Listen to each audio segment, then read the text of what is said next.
langsung ke Bang Adian. Bang Adian, jadi maksud Anda suara Anies akan tergerus habis, Anies nggak akan jadi maju di Pilpres ini? Bukan suara Anies akan tergerus habis. Saya ini kan bukan peramal, bukan indigo.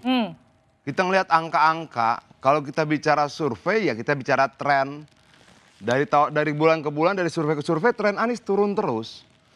Kalau dia turun terus itu bukan salah Adian, itu bukan salah Jokowi, itu salah mereka dalam bekerja.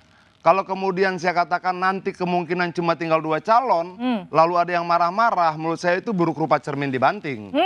Itu loh. Jadi menurut Anda ini semata karena trennya memang turun? Memang turun. Nah kalau sudah turun, kita punya 3 calon. Kalau tren Anies turun terus segala macam, jauh selisihnya antara dengan yang 2 lainnya. Kalau tipis nggak soal. Kalau jauh, pertanyaannya adalah apakah akan ada yang mau mendukung orang yang pasti akan langsung kalah di putaran pertama? Satu, kita bicara finansial politik, kita bicara kebutuhan uang logistik politik. Ada 700.000 sampai 800.000 TPS. Kalau kemudian satu TPS itu dari rekrutmen saksi, pelatihan saksi, uang saksi, makan saksi, dan bla bla bla, habis 3 juta rupiah saja, itu habis 2,1 triliun. Oke, uangnya dari mana?